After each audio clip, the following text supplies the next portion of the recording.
Opening Ceremony, Bisok and Terminal Security Operations Course. Formal nang naisakatuparan ang kasanayan ng Basic Internal Security Operation Course o BISOC para sa 120 kapulisan na mula sa iba't ibang unit ng NCRPO. Pinangunahan at naging panauhing pandangal at tagapagsalita si Police Colonel Radel De Leon Ramos na siyang Acting Director ng Philippine National Police Training Service o PNPTS. I would like to emphasize the significance of adhering to operational procedures with utmost diligence. Our commitment to upholding the law should always be balanced with dedication to respecting human rights and dignity. Ang 120 na pulisya ay sasanayin ng Regional Special Training Unit ng NCR sa loob ng 45 araw o 45 days mula sa pagsusuperbisa ni Chief RSTU Police Colonel Marlon B. Uluan. Ano nga ba ang kahalagahan itong BISOC para sa PNP? Dahil nagsanay na sila sa PSBRC, magsasanay na naman po sila ulit. Kailangan talaga sa kapulisan, kailangan maraming pagsasanay na gagawin. Hindi dapat tumitigil yung pagsasanay upang sa ganun ay yung kanilang karunungan, yung kanilang kakayanan ay mahasa ng mahasa.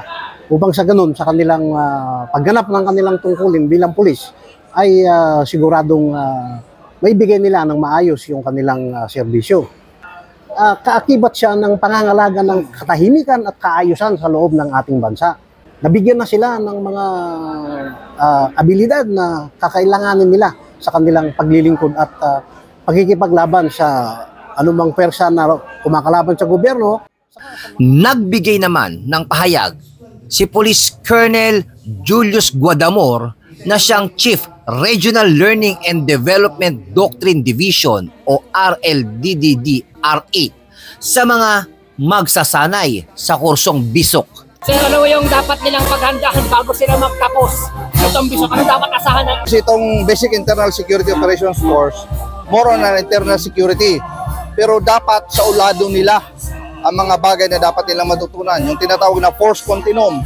Kailan isi-safeguard ang buhay ng tao? Kailan papahalaga ng buhay? Respect for human rights. Tapos, dapat alam nila yung tinatawag natin na rights of the person. Alam nila yun. Miranda Doctrine, alam nila yun. Sa ulado nila, kasi hindi ko sila pag-graduatein pag hindi nila nasa ulo yon. Hindi lang dahil sa English o ano man yun, kahit Tagalogin nila. Ang importante, naiintindihan nila na kailan po pwedeng gamitin ang baril, kailan po pwedeng magpumersa, kailan pwedeng gamitin ang baton. So alam nila dapat yun. Yun ang ipapaturo ko sa lahat ng ito. Lahat ng training natin ngayon na papasok sa R8 ng NCRPO through the instruction of our regional director, sabi nga ni Sir Nartates, dapat alam ng lahat. So ngayon, lahat na nagsasabit ng folder ng junior leadership, senior leadership, BISOC, lahat yan, bago ko patanggap ang folder nila, sa ulado nila at nasa puso nila. Yun yung importante ba? Nilinaw naman ni Police Lieutenant Colonel Joseph Francisco B. Garcia na siyang Assistant Chief RLDDD o R8 ang pinagkaiba ng Public Basic Recruit Course o PSBRC at ang kasanayan patungkol sa BISOC. Tatanungin mo, kasamang Ruiz, kung anong mga subjects na nakapaloob dito sa BISOC training na to. Okay, itong BISOC training kasi na to is nakapokus ito sa urban setting kasi nandito tayo sa Metro Manila eh. Kaya sa mga subjects nating ituturo dito, tulad ng marksmanship training, ayun, tuturuan natin sila paano pumutok sa pistol at rifle nang lalong madagdagan yung kanilang kaalaman na natutunan sa kanilang basic.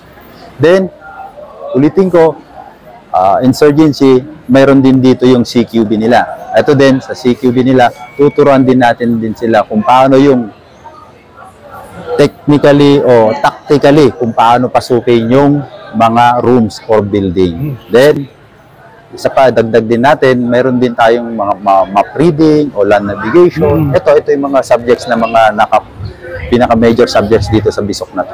So sir, anong pinagkaiba ng PSBRC na training at saka sa Bisok sir? Meron bang pagkaiba o malaki? Malaki pagkakaiba nito kasi so kung babanggitin natin yung PSBRC, ito yung basic basic.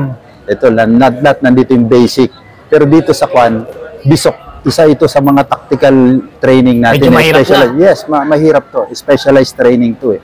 Ibig sabihin, maninibago dito yung mga natin kasi from basic, magiging specialized training yung papasukin nila.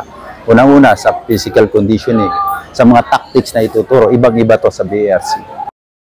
Mula po dito sa NCRPO Camp Bagong Diwa, Bikutan, Taguig City. Sa ngalan din po ng aming Force Commander ng Regional Mobile Force Battalion ng NCRPO, Police Colonel Mario Malana. Ako po ang inyong Police News Network Correspondent, Police Senior Master Sergeant Mauricio Bonilla Ruiz, alagad ng batas, taga-taguyod ng Balitang Pulis.